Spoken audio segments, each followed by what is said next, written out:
owner of this lumber company, had this one unit up in the Northeast that was outperforming every other unit that he had. And he wanted to know what is going on with this one particular unit. Why are they cutting down so many more trees than everybody else? So he caught a flight, then rented a big truck, drove out there, and he shows up at this place where there are these just huge 6'5", 6'6", burly, lumberjack looking guys, and he walks in there and they are curious as to what the owner of the company's doing there.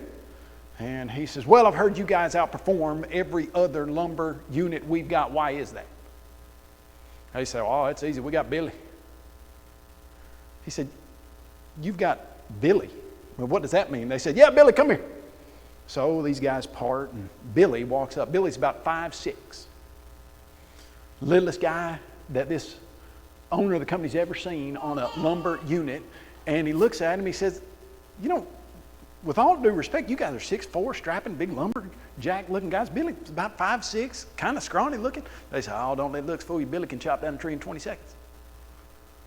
He said, you mean to tell me Billy can chop down a tree in 20 seconds? He said, yeah, chop down a tree faster than anybody's ever seen a tree chopped down. This is why we're the most productive unit.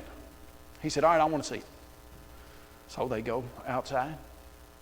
He said, Billy, you know, how are you going to get that tree? You got to go to the top first. He said, oh, I can top it first and then get down and still get it done in 20 seconds.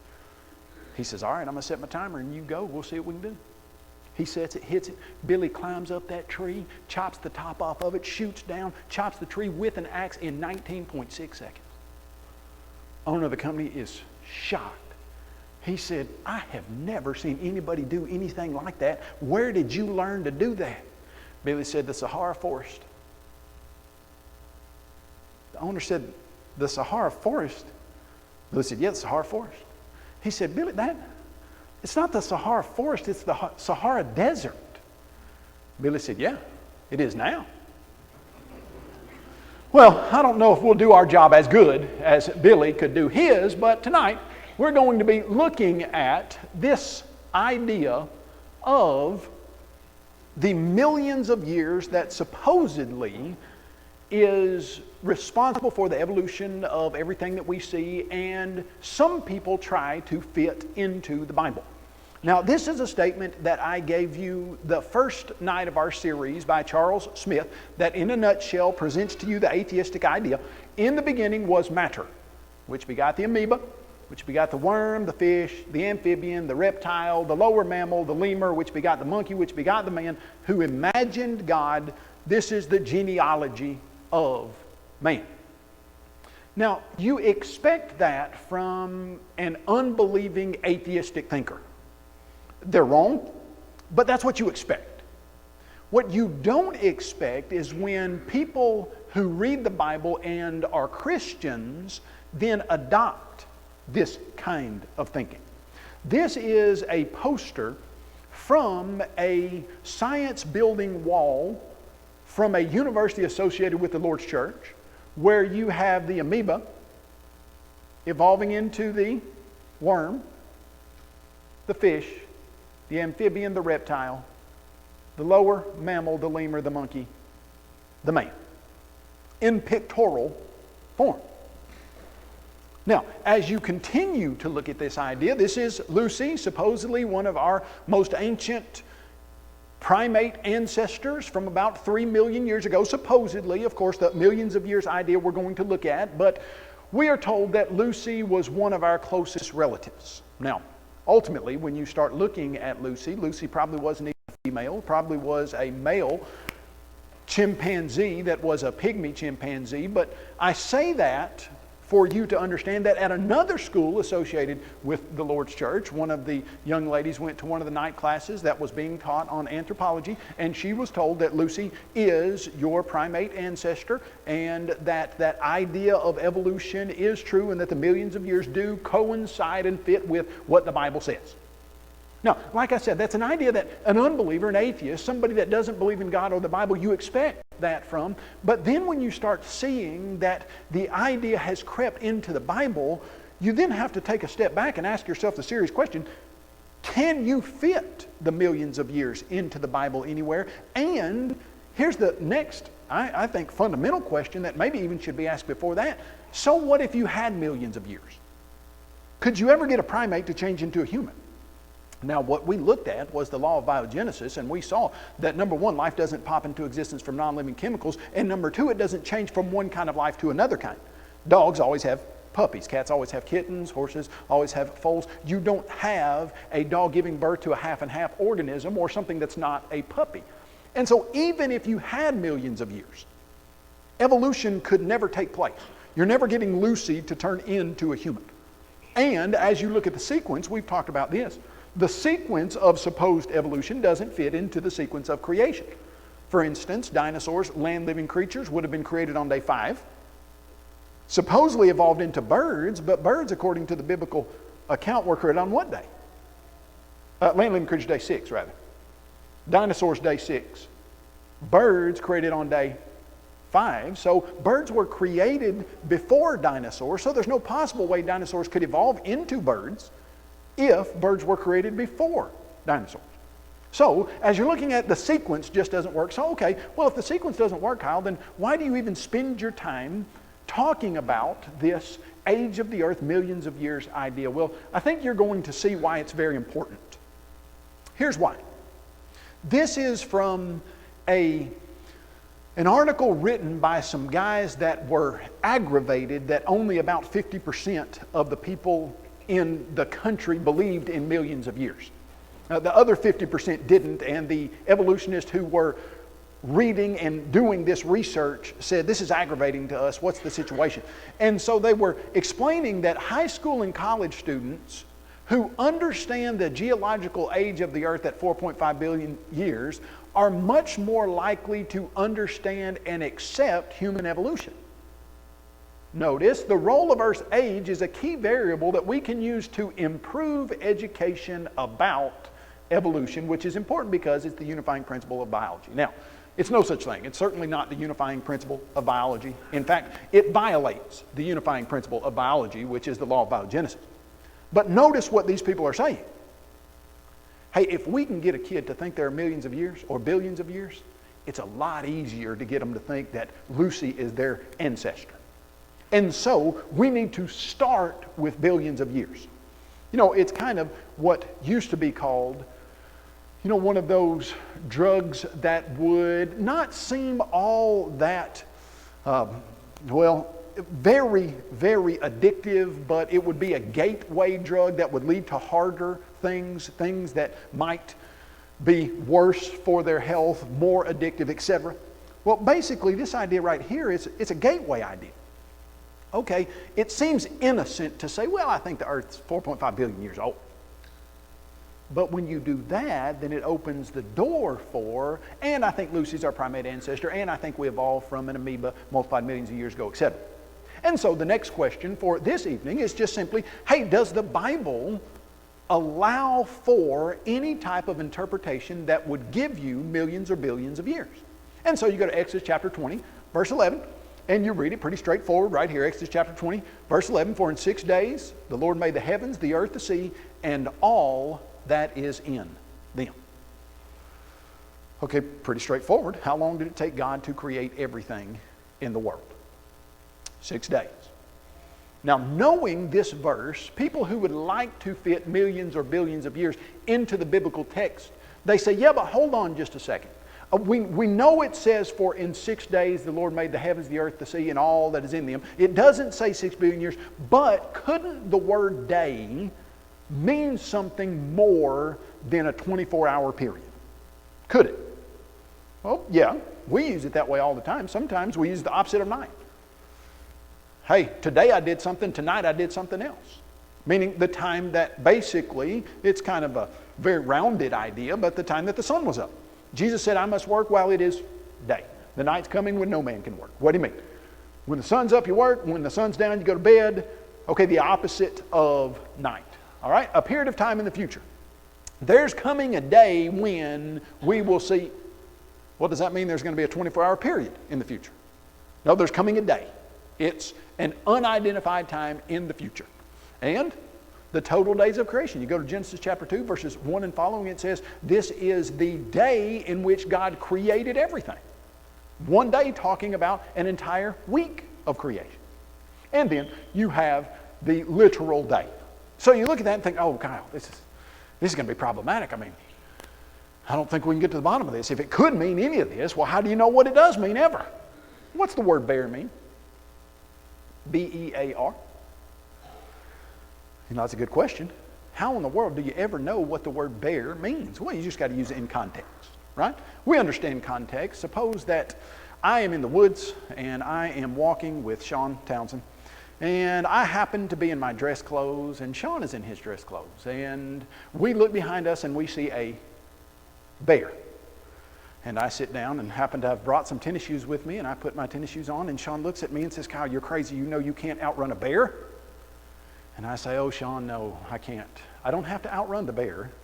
I just have to outrun you. Now, do we know what the word bear means in that context? Well, absolutely. A furry mammal that is omnivorous, that will eat either berries or Sean Townsend. That's easy to understand. We know what that means. Now, the burden was too heavy for me to bear. Sounds the same. Homographic, homophone, spelled the same. And yet now we have a completely different meaning. Could be emotional burden, and so it wouldn't be anything physical. The load of bricks was too heavy for me to bear. Now you know you're in a physical situation, so the word bear could mean anything depending on, well, it couldn't mean anything, but it could mean multiple things depending on the context. And so we just go to Genesis chapter 1 and we ask the simple question, what does the context show you? Now here's what I'm going to explain to you. It's very interesting to me. There's not another context clue in the Hebrew language that Moses could have used to our knowledge to identify these as anything other than 24-hour periods. I'm going to repeat that. There's not another context clue in the Hebrew language that could have been used to our knowledge to identify these as literal 24-hour periods. Every single one virtually was used. Now, let me show you which ones those are. The words evening and morning are used together in the Old Testament with the word day over 100 times in non-prophetic literature, and every single time it refers to a literal 24-hour days.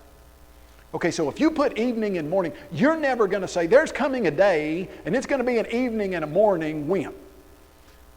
Well, there's coming a day is an unidentified point of time in the future, but when you say evening and morning, what do you now mean?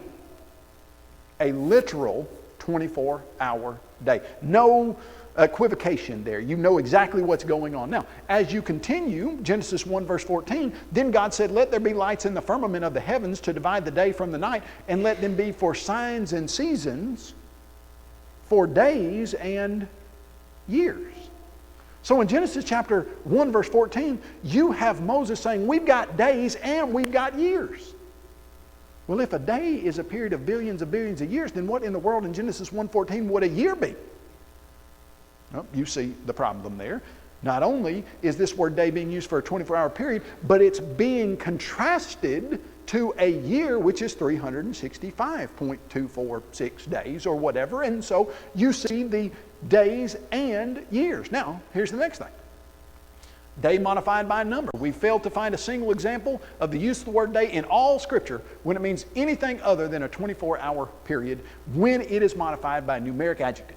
There's coming a day in the future, or back in my day we walked uphill both ways to get to school in the snow in the middle of the summer when it's 100 degrees. Okay, back in my day, not a 24-hour period. 2 days ago. What is that? 24-hour period. 3 days ago, 4 days ago, what have you done? You put a numeric adjective on it. When you put a numeric adjective on it, day 1, day 2, day 3, day 4, you mean something very specific. You don't mean an unidentified time in the past or the future. You mean 1 day or 2 days or 3 days. You never say there's going to come 2 days from now. Well, what does that mean? Well, that means in 2 days. It doesn't mean in an unidentified period of time. And as you look at Genesis chapter 1, evening, morning, day 1, evening, morning, day 2, evening, morning, day 3. So number 1, you got evening, morning. Number 2, you got it modified by a numeric adjective. Number 2 or 3, depending on how you want to word it, you've got it put with the word years. And then the word day appears in its plural yamim form over 700 times in the Old Testament. In the Old Testament, it always means a literal 24-hour day when it's found in non-prophetic literature, like Genesis or Exodus. For in 6 days the Lord made the heavens, the earth, the sea, and all that is in them. In what? 6 days, plural.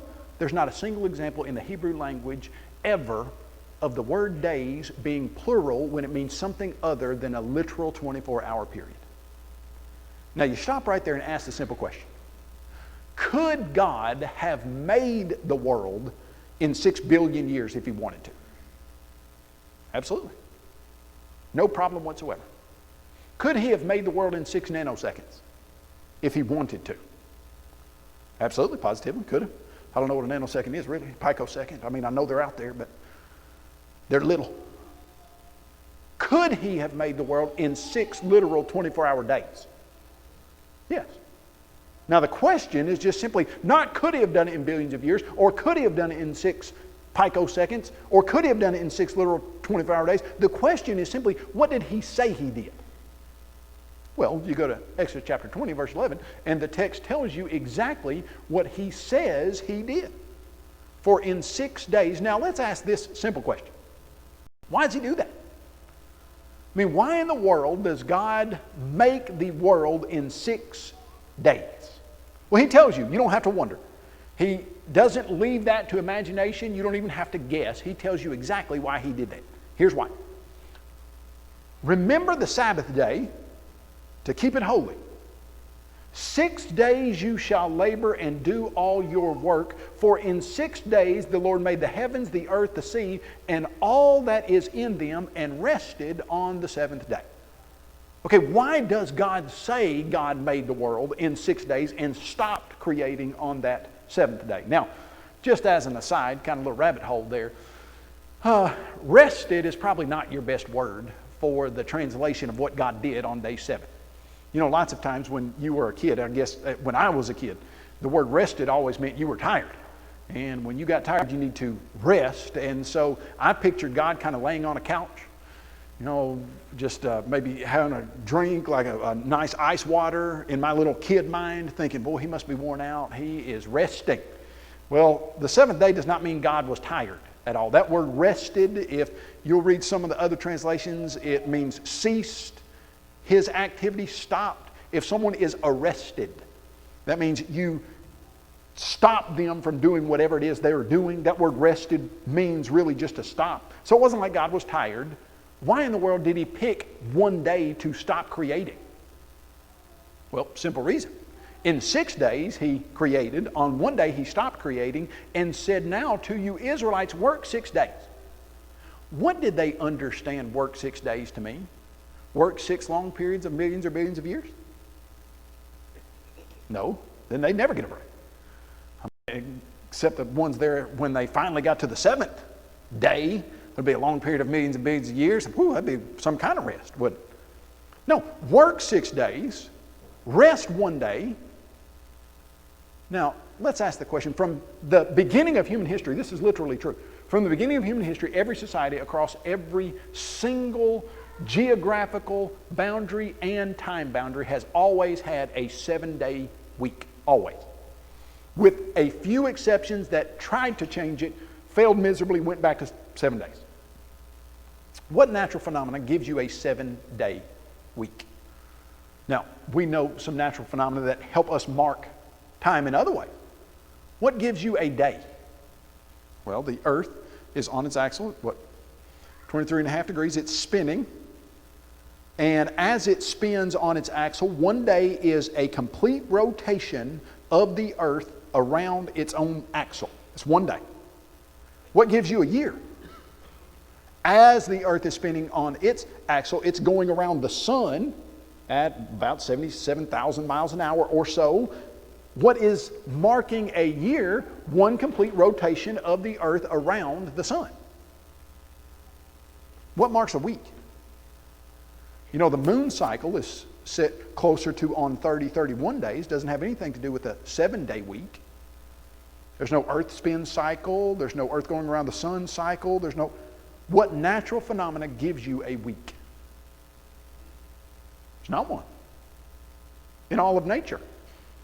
So why has all of human history, every culture of every group of people had a 7-day week from the beginning of creation? For in 6 days the Lord made the heavens, the earth, the sea, and all that is in them. You don't get a 7-day idea from anything in nature. It's a supernaturally imposed idea on humankind from the very beginning. And so when you ask the simple question, why in the world did God take 6 days to create everything and then stop creating on one day? Well, the answer is because God, for some reason, felt like a 7-day week was what humans needed, and that's what He gave them. So as you look at that idea, where in the world are you going to fit the billions of years in the first day of creation? You can't fit it in the first week of creation. Not the first day, not the first 6 days. It just doesn't fit. Now, you go to this next question. Let me illustrate this for you according to the Big Bang idea. Now work with me. It takes just a minute to think about this. If the Big Bang happened right here, this is supposedly the beginning, at 13.82 billion years ago, happened at the very tip of my middle finger on my left hand. If that Big Bang occurred then, and if humans have been on the scene like the evolutionists teach, only about 3 million years in one shape, form, or fashion, and modern humans only even less than that, about 1 million or so, then humans are over here, and if my wingspan illustrates the entirety of the 13.82 billion, start here, you get to here, this is the present. Do you know where humans are in the Big Bang evolutionary scenario? They're not right here, close to the beginning. They're not right here at my elbow. They're not even right in the middle. Humans are at the very tip of my middle fingernail, separated from the Big Bang by 13.819, etc., billion years. Well, where's the Bible say that humans are in relation to creation? Well, as you look where the Bible says that humans are in relation to creation, the Big Bang says they're separated by billions of years, but what does Jesus say? From the beginning of the creation, God made them male and female. And so instead of humans being separated from creation by 13.81 billion years, the text says that they're from the beginning, from the very first week of creation. And so as you look at this idea and ask the simple question, okay, well, how long has the earth been around? You know, I'd like to be able to tell you, well, the earth has been around exactly this many years. Can't tell you that. But I can tell you this. The earth is exactly 5 days older than humans. Okay, now that's profound. Thank you, Kyle. Very helpful. 5 days older than humans. But what does that do for you? Well, if you could know when the first humans were around, you could get an approximate age for the earth, couldn't you? Yeah, you could. So can we know when the first humans were around? Well, we know that since the beginning of creation, God's invisible attributes are clearly seen by who? The people that He put on the planet. So our next question is just simply, all right, how long have humans been here? Now, let's ask some simple questions. From us to Jesus is how long? Approximately. You're looking at right at about 2,000 years. From Jesus to Abraham, how long approximately? Abraham was around in about, he came 400 years before the Old Testament was given. Moses was around in about 1450, 1500 BC. So you're looking at Abraham being around about 2000 BC. Virtually every secular historian and everybody recognizes Abraham as right at 2000 BC. So from us to Jesus, 2,000 years. Jesus to Abraham, 2,000 years. So now you've got 4,000 years. So here's all we got to do. Get Abraham to Adam. Now, is there any record that would give you any type of age system from Adam to Abraham? Yeah. The genealogies in Genesis chapter 5 and Genesis chapter 11. I remember being at Apologetics Press in Montgomery, Alabama. I had a 9-year-old come in and sit me down in the front office and say, hey, I've calculated how long it was from Adam to Abraham. I said, really? Okay, let's have it. So they sat there and they said, okay, Adam was this old when he had Seth, so 130 years, you put that down. And Seth was this old when he had his son, so you put that down. And he was this old when you had... And there were about 1,656 years between creation and the flood. And post-flood, you had Noah and his genealogy in Genesis chapter 11. So as you start looking at these ideas, present to Jesus 2,000, Jesus to Abraham 2,000. Now, 55 generations from Jesus to Abraham give you 2,000 years. There's only about 20 generations from Adam to Abraham. And as you start calculating up, 20 generations from Adam to Abraham, you get right at, as you calculate, 2,000 years. Now, you say, okay, hold on just a second. Well, how in the world do you get 2,000 years from 20 generations and 2,000 years from 55 generations? Good question. How old was Adam when he had Seth? 130 years old. Now, by the time Abraham rolls around, that 960-year-old time span from Adam and several of the patriarchs. Adam was 930. Then you had the oldest man that's recorded, 969, Methuselah. And so you have a very extended age group, and lots of them weren't having kids until they were 130 years old. And then even reading about Noah, after he gets off the ark, he still has more sons and daughters. And how old is he when he gets off the ark? 600. Still having kids. Can you imagine being 600 years old and having a newborn? You know, I can't imagine being 45 years old and having a newborn, but hey, whatever. So, humans, very beginning to us, you're looking at about 6,000 years. Now, when I say about, there's a little bit of room in those genealogies for a few more years. And here's what I mean. Lots of times in the genealogy, it will say, and Adam was 130 years old, and then it will list 3 people that were born. Like in the genealogy, it says Terah was this old, and he had Abraham, Nahor, etc. Well, he didn't have them all that year.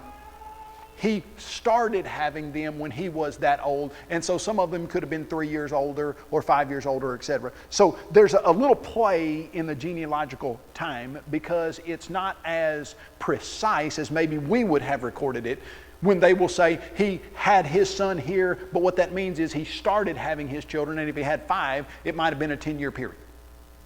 But they're certainly not millions or billions of years.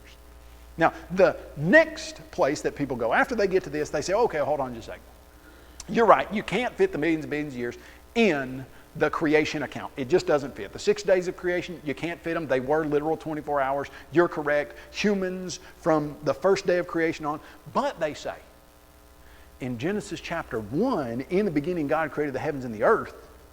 There's a gap of millions or billions of years between Genesis 1 and Genesis 3. And they say that's where the billions of years fit in.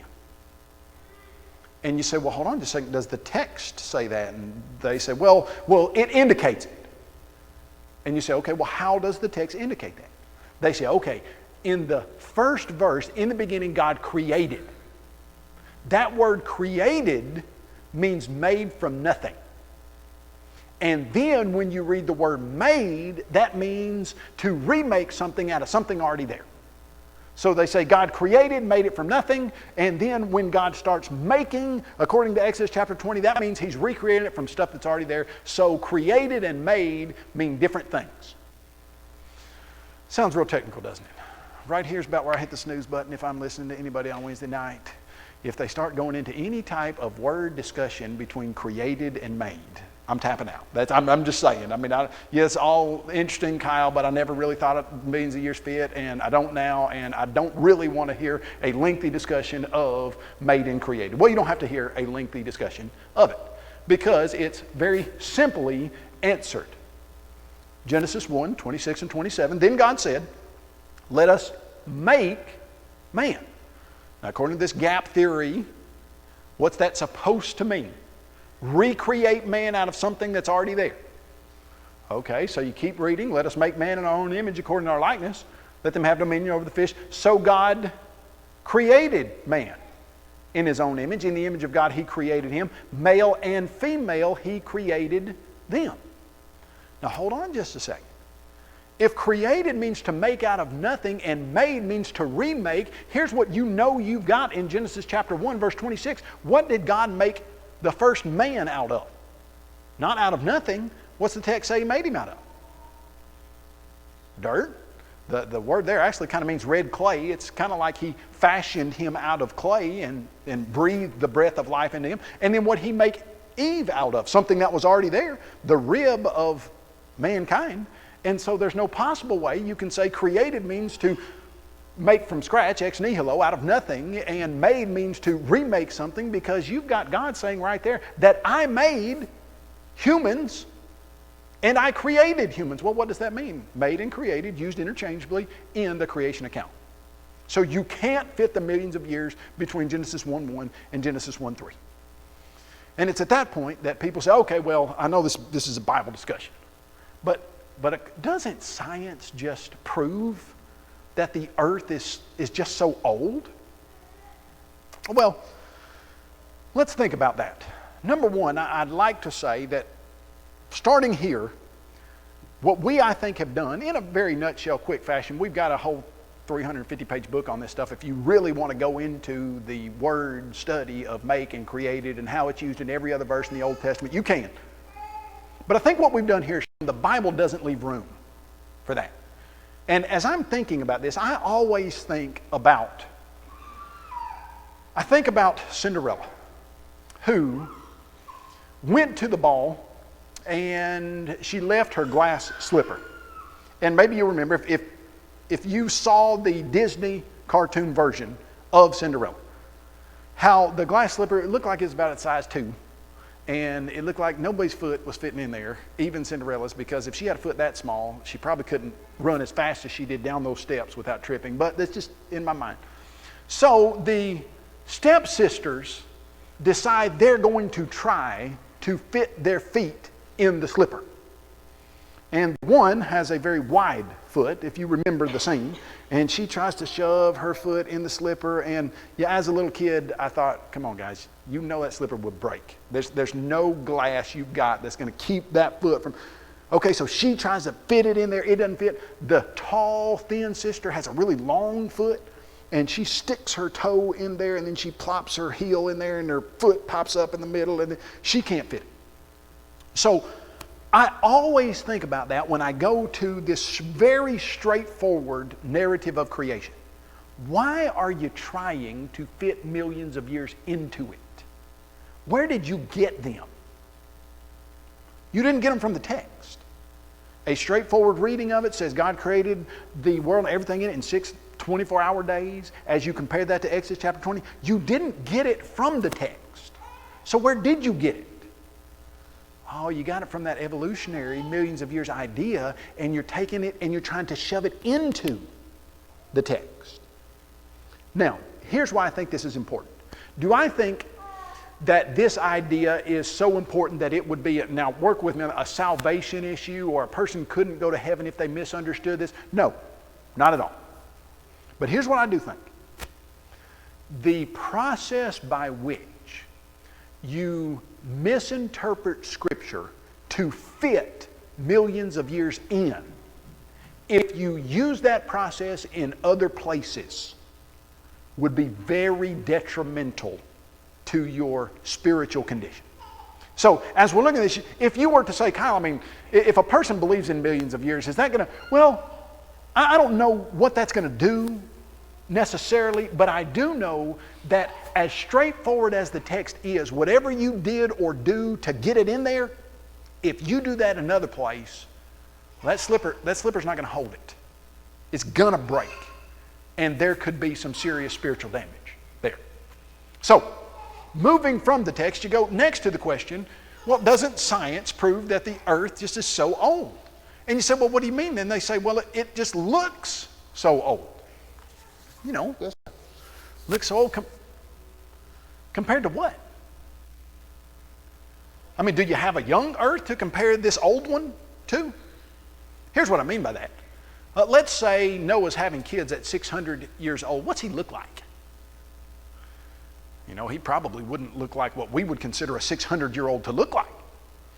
When the Bible says that Moses led the children of Israel out of Egypt, and when he was taken by God, basically killed by God, his natural vigor had not abated. He was 120 years old, and what did he look like? Well, who knows? Might look like a 35-year-old, a 40-year-old. When you say, this looks so old, you would have to have something to compare it to. Now, could you take a 5-year-old and stand him up here next to me and say, okay, who looks older? Well, obviously, I would look older. But if you took me and compared me to Noah at 600, who would look older? Well, it's kind of like that old boy who was 80 years old. He was in great health, had all his hair. Hardly any of it went gray at all. He was still working his cows and mowing his yard. And this 45-year-old came up to him and said, man, what is your secret? The guy said, well, I try to take care of myself, live a good, clean life, and drink lots of milk. He said, that's it? The guy's like, yeah, so that's what I do. He said, well, I just hope when I'm 80 like you are that I look as good as you. 80-year-old looked at him and said, son, you don't look as good as I look now. Well, it could be the case that you've got an 80-year-old that... How old is the earth, and why does it look old compared to what?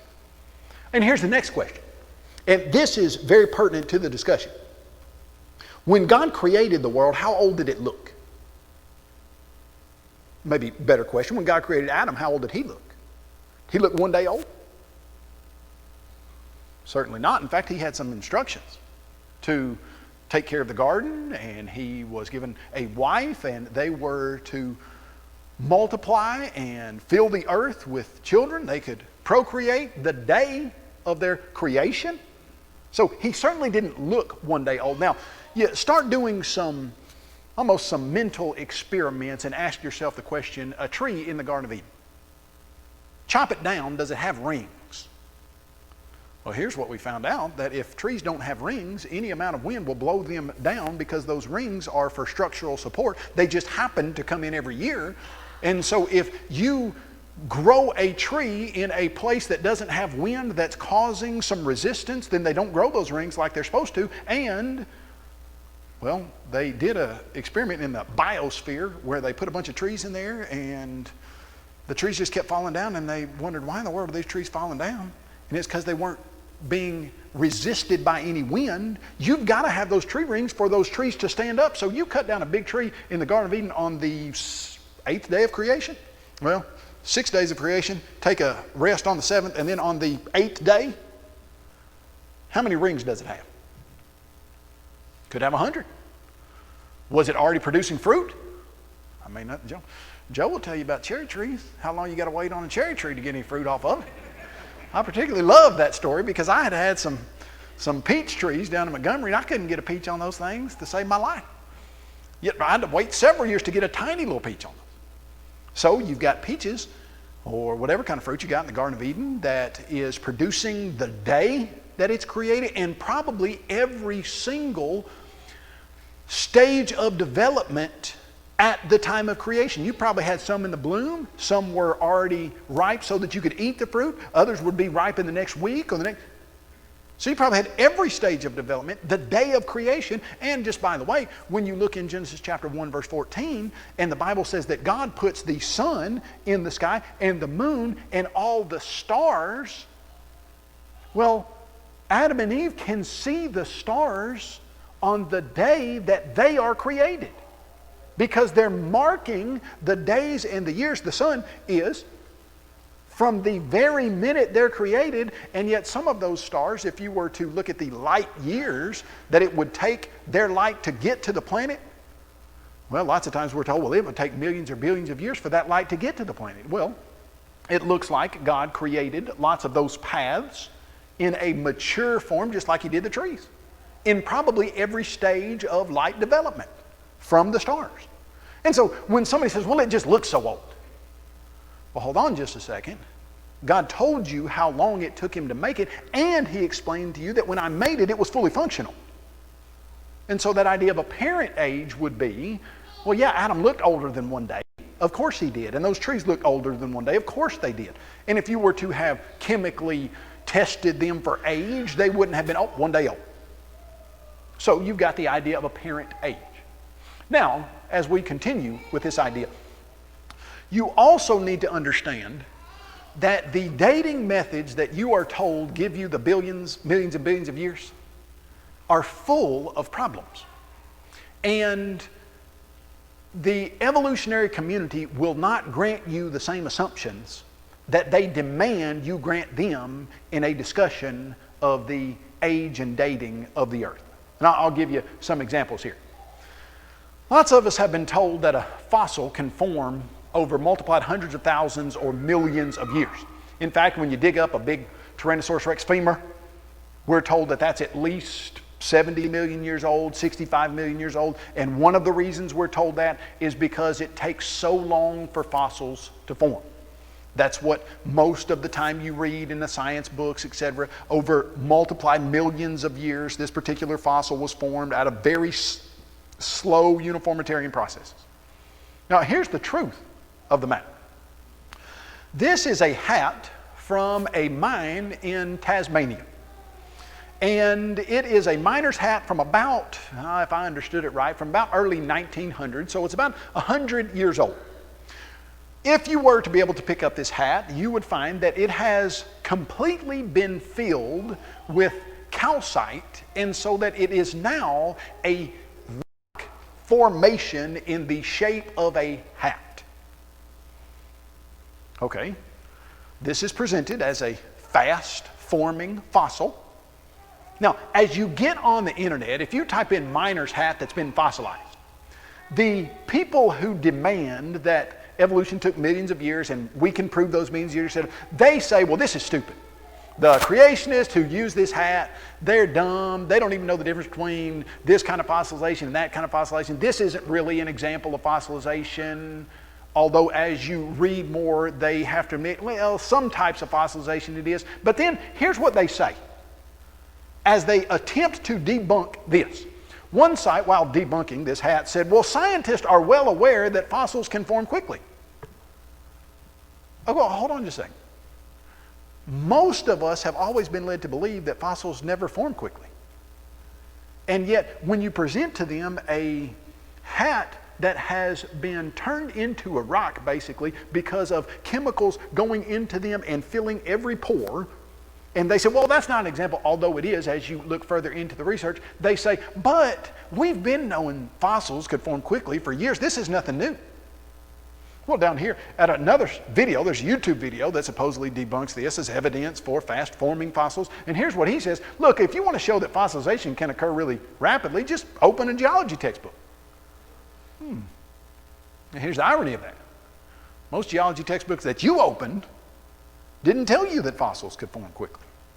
In fact, they told you that it takes millions and millions of years. Well, when you say, okay, which fossils does it take millions of years to form? They say, well, the ones that don't form quickly. Oh, you know, that's convenient. I appreciate that, but which ones?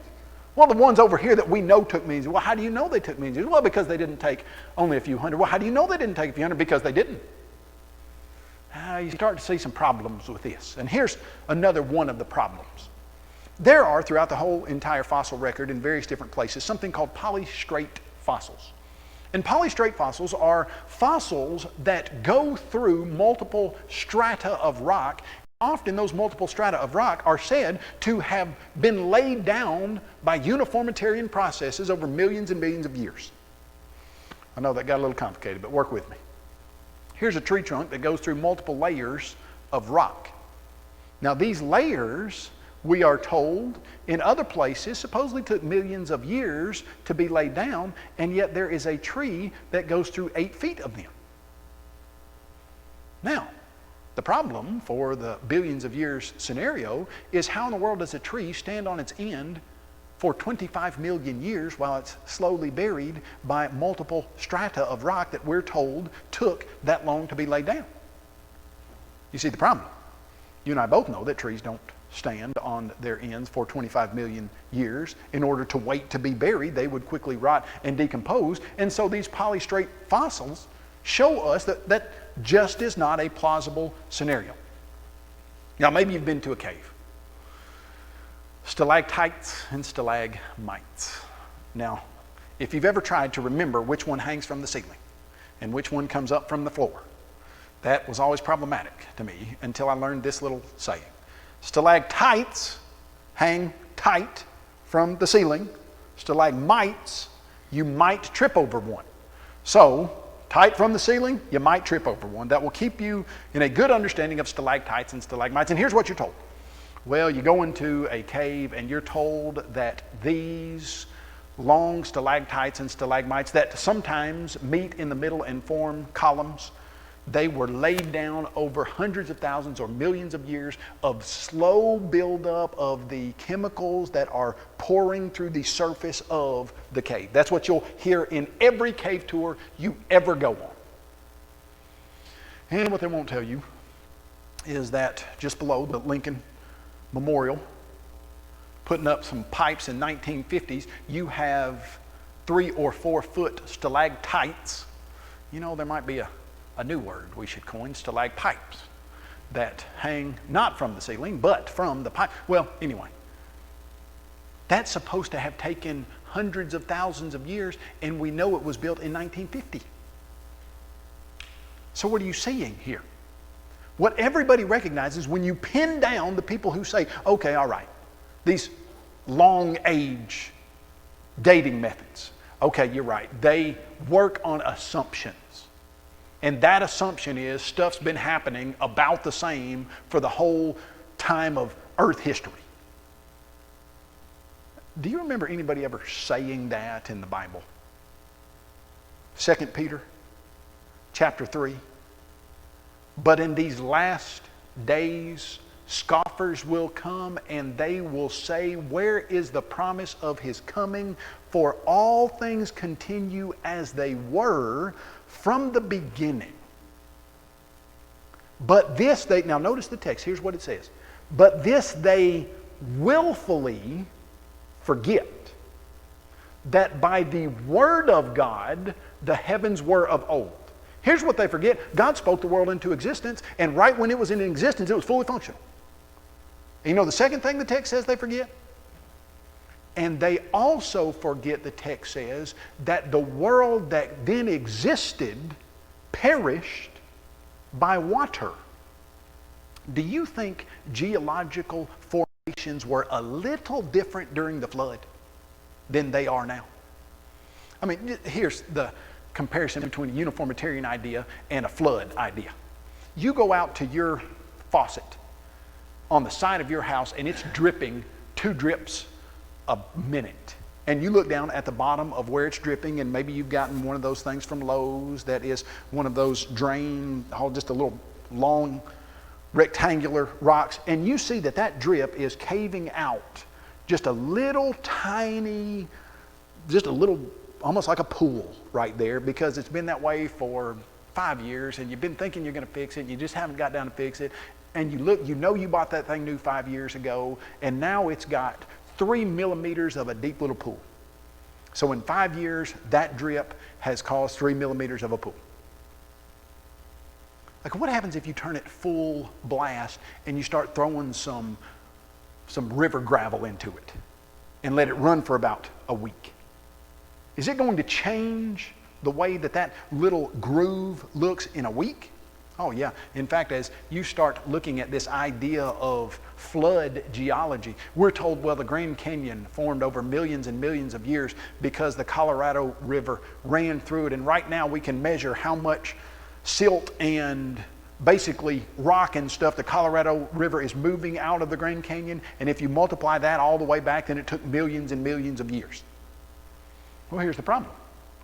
As you start looking at that, the picture doesn't do it justice, but in 1980, Mount St. Helens erupted, and there was a huge tree dam that caused massive amounts of millions of gallons of water to build up behind it, and then in one day it broke, and there was a mud flow that within a 3-day period carved out this canyon that is 1/40th the size of the Grand Canyon. It's called the Little Grand Canyon. Took 2 days to form. Now, if you were to send a tiny little trickle down this particular area, how long would it take? Oh, years. And yet we know when a flood comes, the entire formation changes drastically. And that uniformitarian idea gets thrown out the window, and we see stuff happen much more quickly, don't we? Now here's the tragedy. The tragedy of 2 Peter chapter 3 says, "This they willfully forget, that by the word of God the heavens were of old, formed out of the water and in the water, and the world that then existed perished, being flooded with water. And the world that now exists is kept in store by the same word." Meaning, God is keeping this world around, but the text then says, but it will be destroyed by fire. You see, if you forget that God does stuff, if you forget that God creates stuff, if you forget that God sends a flood, if you forget that God is present in the preservation of the planet, then you don't live your life thinking, today could be my last. Jesus Christ could come back. This world is not permanent. And when you get to verses 11 and following of 2 Peter chapter 3, and you start reading the text where it says, but of that day, it's going to come like a thief in the night, in which the heavens will pass away with a great noise, and the elements will melt with a fervent heat. Both the earth and the works in them will be burned up. Is there anything uniformitarian about that? Anything continuous process about that? God created, it happened immediately. God sent a flood, everything changed. Jesus Christ is coming back. It's all going to be different. And the question is, are we ready for that day to come? When Jesus was asked about the end of time, he said, what I say to you, I say to all, watch. Are you watching for the Lord to come back? You know, it's a scary thought if you're not prepared. It's an exciting thought if you are, that you're going to get your new resurrected body and you're going to be with God and live forever. Are you ready for that day to come? If you're not, don't wait another minute. If you need to make something right with God, please, please do it tonight as we stand and as we sing.